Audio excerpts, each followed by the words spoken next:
Assalamualaikum warahmatullahi wabarakatuh. Jumpa lagi dengan saya di program Let's Inggris Segala Usia. Oke teman-teman, pada video kali ini kita akan coba untuk mengubah kalimat aktif menjadi kalimat pasif atau yang biasa dikenal dengan passive voice begitu ya. Kalimat aktif itu biasanya kalau di bahasa Indonesia itu gitu ya.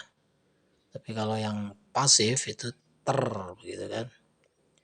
Misalnya memakan itu aktif, berarti termakan pasif gitu kan. Membantu itu aktif, tapi kalau terbantu atau dibantu itu adalah pasif. Menonton itu aktif, ditonton adalah pasif ya.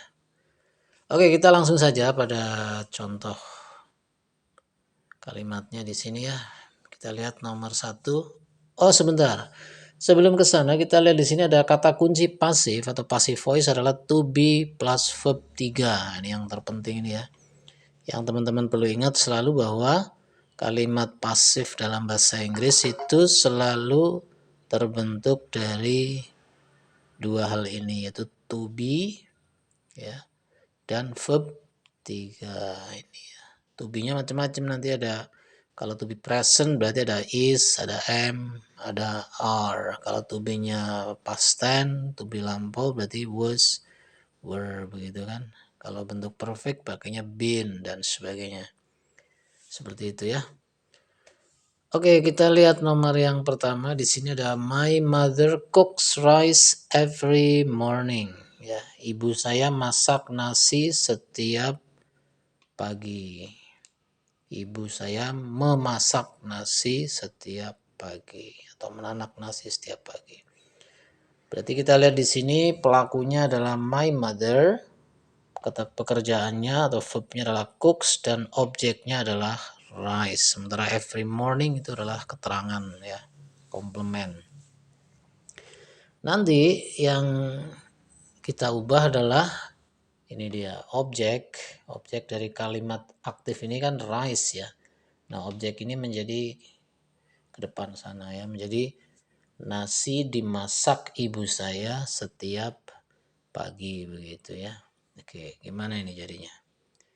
Nasi dimasak ibu saya setiap pagi. Nah, seperti ini ya.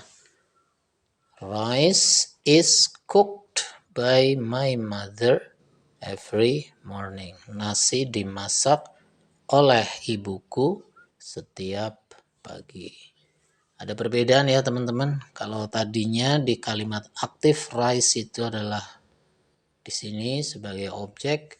Nah, dalam kalimat pasif rice-nya maju ke depan di sini menjadi pokok kalimat begitu ya.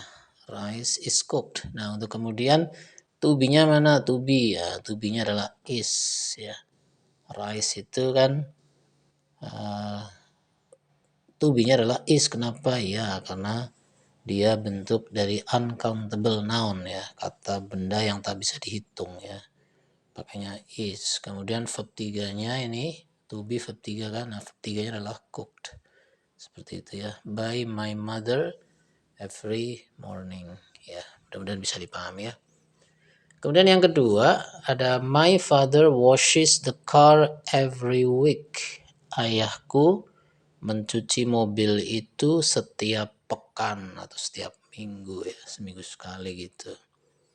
Kita lihat di sini yang jadi objeknya mana? Ya, objeknya adalah the car. Nah, berarti nanti the car akan menjadi kalimat menjadi induk kalimat ya. Pokok kalimat maksud saya.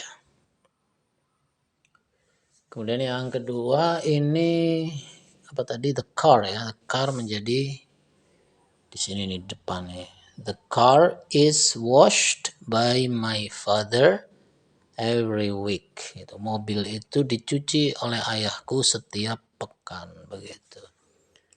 Jadi the car menjadi pokok kalimat atau sebagai subjeknya gitu di sini. Dalam kalimat apa namanya ini? Pasif begitu ya. The car is washed by my father every week. Kenapa pakai is ya? Karena mobilnya satu gitu. Kalau mobilnya lebih dari satu kan the cars, pakainya are gitu ya. Kemudian yang ketiga ada I am writing a composition. Saya sedang menulis sebuah karangan ya. Nah, berarti kalau ini kita lihat di sini objeknya adalah a composition. Maka kalimat pasifnya menjadi kalimat pasifnya menjadi a composition is being written by me. Sebuah karangan sedang ditulis oleh saya. Kenapa di sini pakai being? Ya, karena menyatakan sedang. Tahunya sedang dari mana? Karena tadi di kalimat aktifnya I am writing, ya kan? Saya sedang menulis, ya enggak? I am writing. Maka di sini pakai being. Kalau kita lihat balik lagi ke rumusan ini, to be verb 3, mana to be-nya? To be-nya adalah is. Ini ya. Verb 3-nya adalah written. Nah, untuk menyatakan sedangnya mana? Being gitu. A composition is being written by me. Sebuah karangan sedang ditulis oleh saya begitu ya. Oke, kemudian yang keempat, you are speaking English now. Kamu sedang berbicara bahasa Inggris sekarang ya. English adalah sebagai objeknya.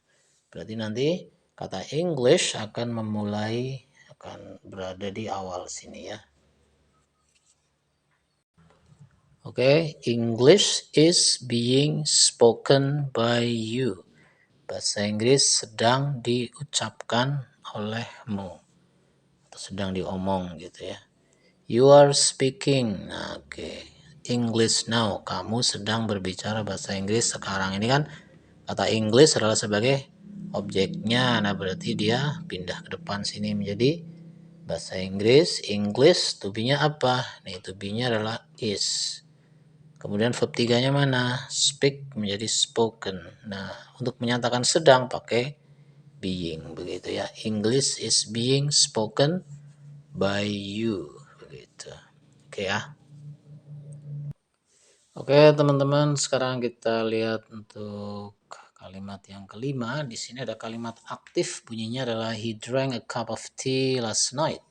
Dia minum secangkir teh semalam. Nah, di sini objeknya mana? Ayo. Objeknya adalah a cup of tea begitu. Jadi nanti menjadi secangkir teh diminum olehnya semalam gitu kan.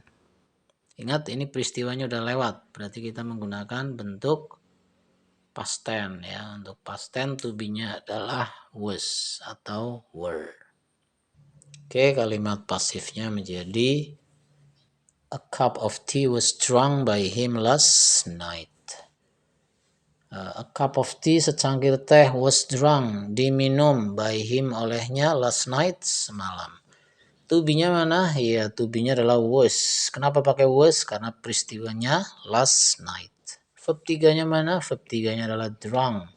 Drunk adalah verb 3 dari drank atau dari drink ya. Drank, drunk gitu. A cup of tea was drunk by him last night. Oke ya. Terus yang keenam, she ate a plate of fried rice this morning. Dia makan sepiring nasi goreng tadi pagi. Nanti menjadi sepiring nasi goreng dimakan olehnya tadi pagi. Oke, kalimatnya menjadi a plate of fried rice was eaten by her this morning. Sepiring nasi goreng was eaten, dimakan by her olehnya this morning, tadi pagi. To be-nya mana? Was. Verb 3-nya mana? Eaten, begitu ya. Kenapa pakai was? Ya, karena peristiwanya this morning, tadi pagi, begitu. Terus yang ketujuh. Nah, yang ketujuh ini, we were frying chips when you came yesterday. Kami sedang menggoreng keripik ketika kamu datang kemarin. Peristiwanya udah lampau ya. Ini ada dua peristiwa ya. Nah, nanti yang akan kita buat pasif adalah yang we were frying chips. Berarti nanti keripik sedang digoreng oleh kami ketika kamu datang kemarin, begitu ya. Chips. Oke, menjadi chips were being fried by us when you came yesterday.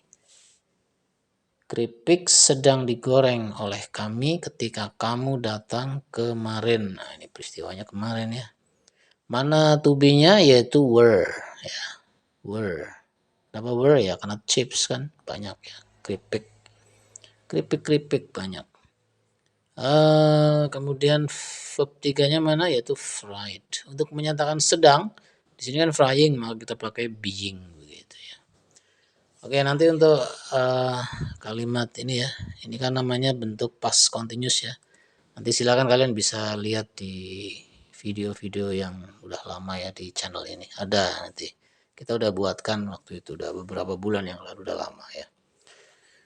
Berikutnya yang ke-8 ada I was mopping the floor when I fell down. Saya sedang ngepel lantai ketika saya terjatuh. Ya. Ini. Jadi gimana?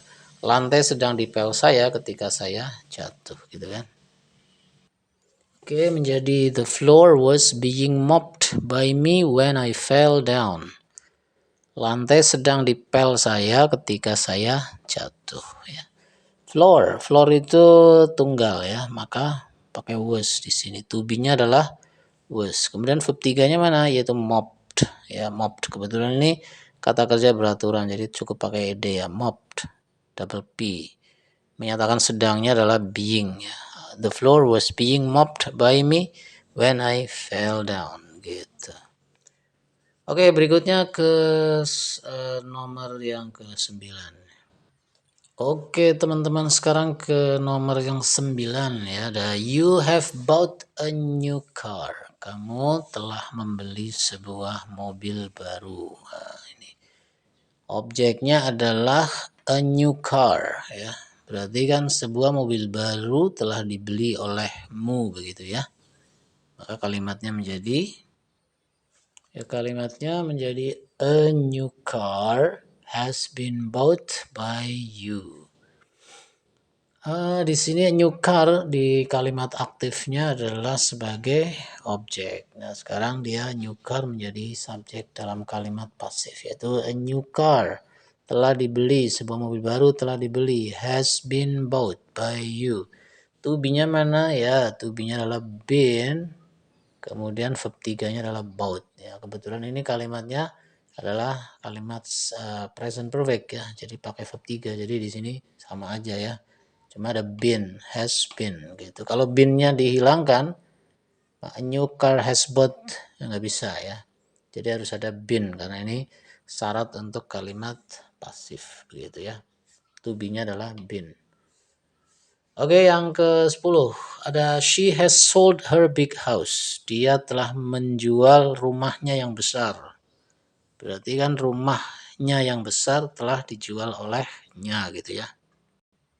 Oke, her big house has been sold by her. Rumah besarnya atau rumahnya yang besar telah dijual olehnya. Oke ya, kenapa sini pakai has ya? Her big house sama kayak tadi lah ya. Ini has karena mobilnya satu, ini rumah besarnya juga satu, jadi makanya has. Kemudian untuk to be-nya adalah been, verb 3-nya adalah sold. Begitu ya. Her big house, ini her big house. Her big house has been sold by her.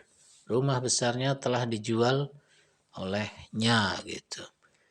Baik, kemudian yang ke-11. Nah, di sini menggunakan will ya. They will catch the thief tonight. Mereka akan menangkap pencuri itu nanti malam ya. Mereka ini mungkin warga atau para polisi begitu ya.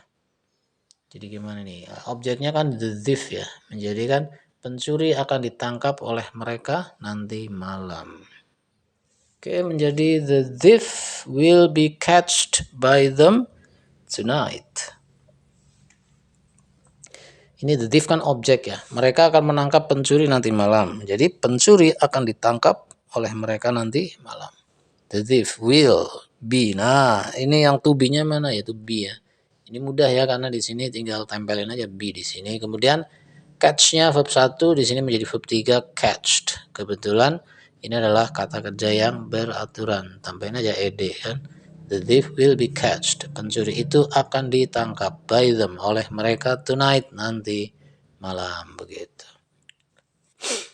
Oke, kemudian yang ke-12 nih. We can help them soon. We can help them soon. Kami dapat membantu mereka segera. Gimana nih? Ini them-nya kan objeknya nih. Berarti mereka dapat dibantu oleh kami segera begitu ya. Untuk kalimat pasifnya berarti nah ini them. Di sini them kan sebagai objek tuh, maka pakai them. Tapi manakala dia harus pindah ke depan ya sebagai subjek, maka enggak them gitu. Kita pakainya they gitu ya. Ini they can be helped by us soon. Nah, sama nih we-nya sini jadi us begitu ya. Mereka dapat dibantu oleh kita segera. They can be helped by us soon gitu. Soon ya pakai n belakangnya, jangan n-nya dibuang, ntar bahaya kan. They can be helped by us soon. Mereka dapat dibantu oleh kita segera gitu. To be-nya mana? Be. Verb 3-nya mana? Helped ya. Help itu termasuk yang kata kerja beraturan, jadi tinggal tambahkan ed saja begitu ya. Oke, teman-teman begitu ya. Mudah-mudahan 12 kalimat ini bisa memantapkan atau setidaknya menambah lah ya pemahaman kalian tentang bagaimana mengubah kalimat aktif menjadi kalimat pasif dalam bahasa Inggris ya. Walaupun sebenarnya kalimat pasif itu jarang sih dipakai ya. Karena lebih suka menggunakan kalimat aktif ya. Subjek, verb, objek begitu. Oke, tapi nggak apa-apa, biar semakin bertambah wawasan tentang bahasa Inggris, kita sajikan kembali tentang materi ini ya, dengan versi yang sedikit berbeda. Terima kasih, jika bermanfaat silakan bisa di-share dan di-like ya. Terima kasih yang udah subscribe, dan yang belum subscribe silakan saja, karena subscribe itu adalah gratis. Dan ikuti terus video-video dari kami.